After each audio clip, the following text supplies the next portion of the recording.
Welcome back to Design Cafe by Jag. Are you feeling cramped in your small space? Whether it's a tiny apartment or a studio or just a small space in your home, planning can make all the difference. In this video, I'll share step-by-step tips on how to maximize functionality and style in small spaces. My name is Judith and I am an interior designer, so come on. Let's talk design.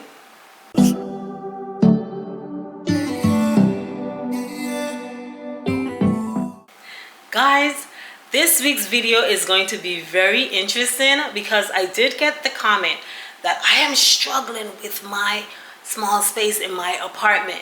So I decided let's do a video on that because guess what? Your girl is having the same struggle in her apartment as well.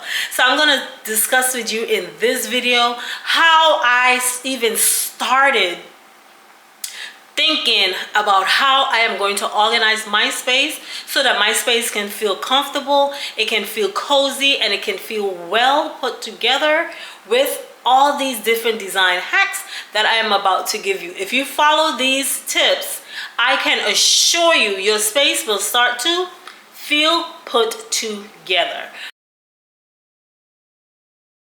What we do, guys, is we want to assess your space, right? That's the first step. Take precise measurements of your room. You want your length, your width, and even the height, because we're going to utilize that vertical space in your rooms. I want you to even note where your doors are, where your windows are, where your outlets are located, and even built-ins, where your built-ins, if there are any built-ins in your space, where those are located. These details will be your foundation, right, to a solid space planning. Now, space planning in design is my specialty. Okay, this is one of the things that came extremely easy for me. I remember over 10 years ago when I was in school, I used to space plan like this, and I still do it. I can quickly space plan a space with a blink of an eye, right? Whereas I used to see other people struggling with that. And then there are things that they were good with is perspective, right? Perspective was the hardest thing for me because perspective, you have to try to see the illusion of it, right? And that was the hardest thing for me to get is perspective when I am drawing anything, right? So everybody has their strengths, but I can say one of my strengths is space planning.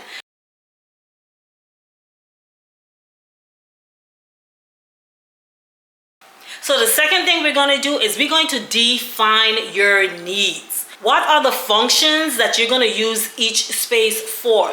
You have to define those things so that you'll know what you need to buy for that space. You're going to know what is going to work for you in that space. You have to define your needs. Think about how you're using the space, or you're going to use that space, right? Do you need to work in that area, or do you need a dining spot or storage for a hobby? Characterize your needs and think multifunctional. Every piece of furniture should be double duty if possible.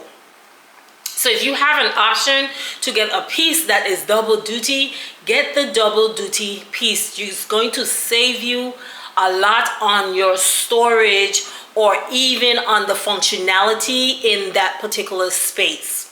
For example, let's think on a day bed, right? You can use a day bed as both sitting and sleeping area, right?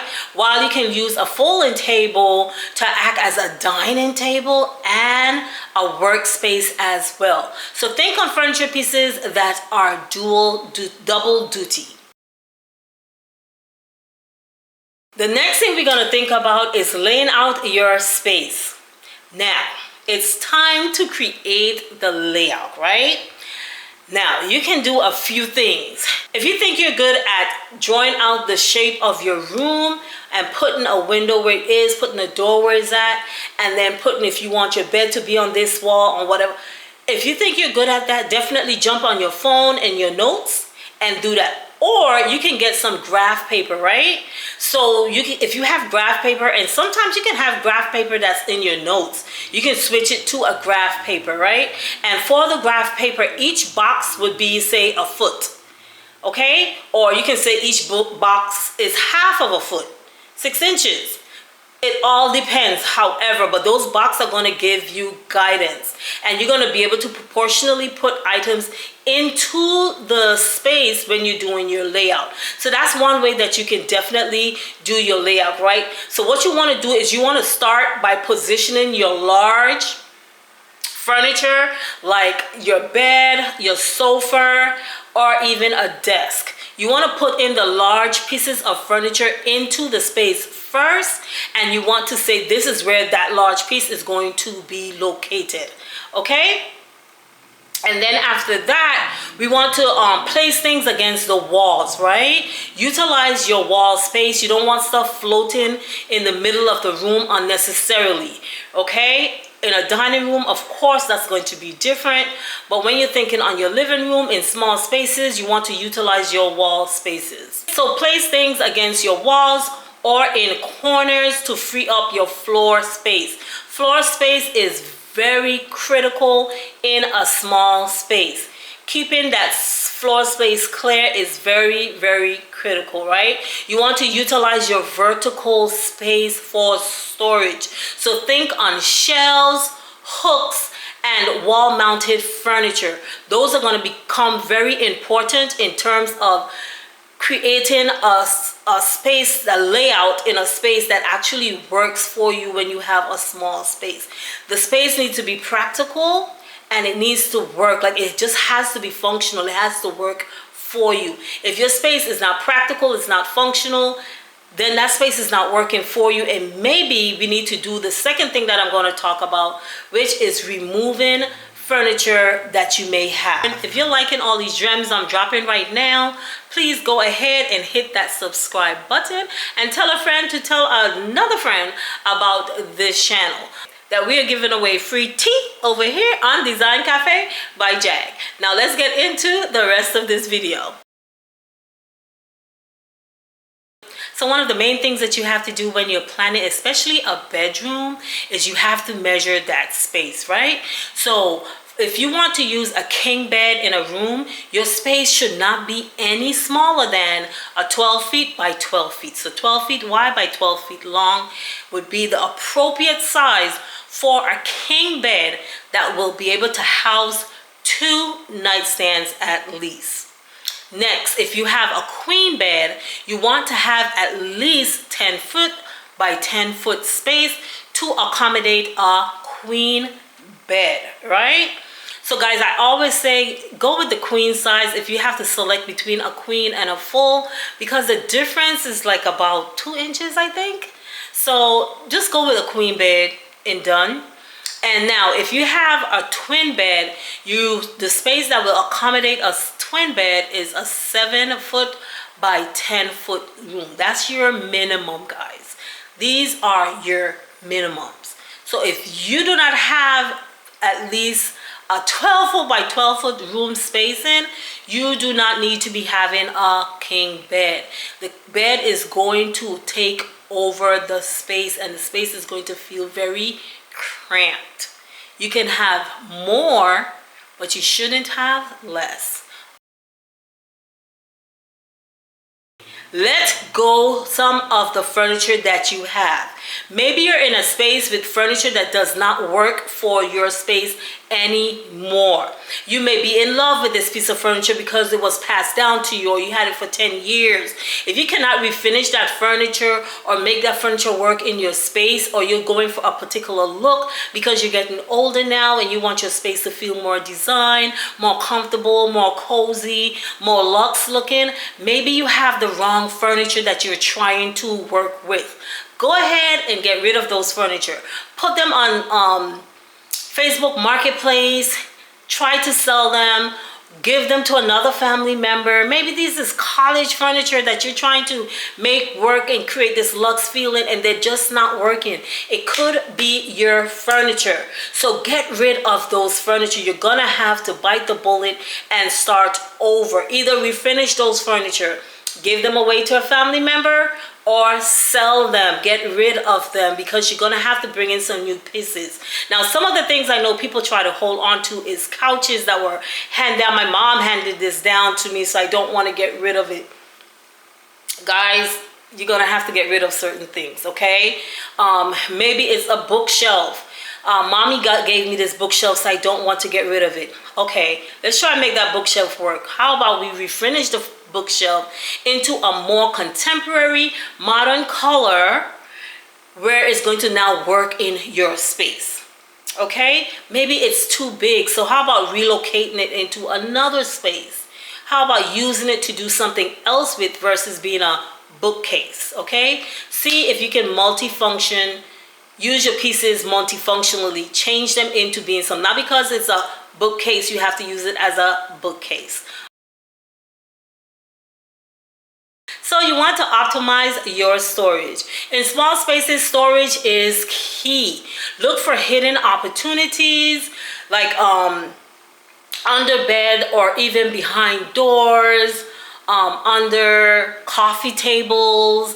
You know, I used to have my big coffee table in this room, and nobody knew that underneath that coffee table it was filled with my sheets, blankets, and all this stuff that I wasn't using. You just saw this nice big coffee table just sitting there, and you did not know inside of it was hollow, so I utilized that hollow space, right? Modular storage systems can adapt to your needs and grow with you. Think on the IKEA pack system. That thing can grow with you because you can continuously add pieces to it, or you can even take away. So think on modular systems, because that would definitely help you out with storage. One thing with a small space is you need storage if you have a lot of stuff. Now, if you're starting from fresh, then you have to pay mind to what you are purchasing. Only purchase those things that you need, not the things that you want. You first purchase things that you need. Make sure the things that you need can work and flow in your space before you start purchasing things that you want. So again, the coffee table, you know, you can have, even though I had a hollow coffee table, think on coffee tables that has drawers or even ottomans. Ottomans is a great storage piece of furniture. Most ottomans, you can open them up and you can store your towels, blankets, stuff like that inside of them. So let that be a part of your furniture, right? Let that be some of your furniture pieces that you want to select. I'm going to show you my space and how I utilize 2 benches in my space. And even though the space is small, these benches work because the benches does not have a back. So that visual that you're seeing, it still seems like my space is very open and it doesn't feel full. Add personality without clutter. How do you add personality to your space? Now, when people think on, when you think on personality, people normally think on a picture. That's not per se personality. Okay, that's you adding a picture of a family member. How do you personalize a space? Meaning, how do you make this space speak you? When someone walks into this space, it's expected that, okay, Judith lives in this space and we expected this space to look just like this. We expected these colors to be used in this space. We expected the space to have this feel. We expected this space to have this smell, right? Just like I created this wall. Anytime you walk into a space that belongs to me, you're best to believe you're gonna find something that was DIY'd or something that was personalized. So this is me personalizing my space because I add my character to this space. So that is how you personalize something. You add some of the things that you love, things that makes you feel like, yeah, I did that. It's personal to you. Okay, so that is how you add that personality to the space. So don't forget, guys, to add personality. Use mirrors to reflect light and make your space feel even larger. Also, don't forget to add pops of color with your throw pillows, art on the wall, by keeping it minimal to avoid clutter. Utilize that vertical space. It's very important to utilize your vertical space. A single large art piece can have a more big of an impact than several small ones. When you're dealing with a small space, you want big impacts. You want that one big thing that is just on the wall here and it just has its own statement. You don't want a lot of little knickknacks. It's going to throw everything off. So go big in that one space. So here in my living room, how did I go big? I went big with this wall. Okay, then I wanted to define my dining room area, so I went with this big mirror on the wall. This is 36 inches. I went big. You want to go big with, like, say, your lamp. Maybe you want a really tall lamp. Your side tables, you don't want them too big, but you also don't want them too small, right? To define my kitchen area, I went with this grand look of an artwork and a console table because I have this door dealing with, right? So you want to go big. You want to create this big impact. You want to create these nice vignettes in each of your spaces. In the bedroom, I did the same thing. I want when you walk from one room and you go into another room, you don't feel like you're in a completely different home. But you see the design is being transferred from one space into the other, right? Which is me repeating what I did with the artwork out in the kitchen area. I did that in my bedroom. I made it personal to me. I didn't want to use mirrors. I had mirrors before. I was over mirrors. I wanted my home to look different. So that's why I did the artwork with the picture lights. I created that big of an impact. That's what I did in the room along with my bed. Okay, so you want to create that impact with large pieces on your walls. You want that one big piece of furniture, and then you want other things to complement those pieces. And the last thing finally we're going to talk about is hanging your drapery. So when you're hanging your drapery, if you have your drapery sitting right above your door, your window, your space is not going to look designed. You need to elevate your space. You need to take the eyes up. So therefore, you need to hang your curtains higher. So if you have a higher ceiling where it can take, say, a 92, 94 curtain, use the 294 curtain instead of the 84. The higher up you hang your curtains is going to elevate your space. So hanging your curtains the right way is very important as well. Hanging your curtains wider than your door or your window also elevates your space. It makes the space look a little bit bigger, okay? Also, if you want to hang two curtains, go ahead and use the double hook for the curtain rods versus the single and putting two different curtains on the same rod. You don't want to do that. There is something called a double hook. So you can put two rods on one curtain. So here you see I have my decorative curtain in the front, my decorative drapery, and then behind I have my sheer. I have two rods up there. That is the proper way to hang your drapery. Some people like their draperies puckering on the floor. If you like that and you're gonna keep it looking neat, then go ahead and do that. If you don't like that, then hang your drapery so that they're barely kissing the floor, like literally kissing the floor, okay?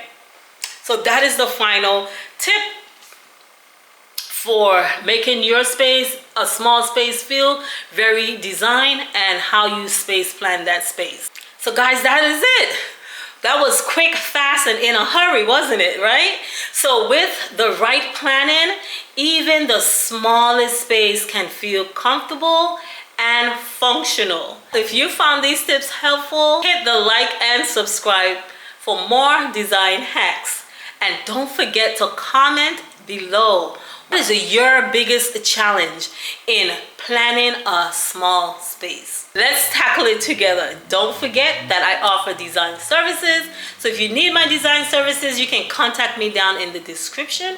Okay guys, that's it from Design Cafe by Jag. I will see you guys on my next upload. And don't forget to walk with God in 2025. Peace and blessing to you all. Always remember, never let your budget dictate your style, but create a space that you love. Design for life.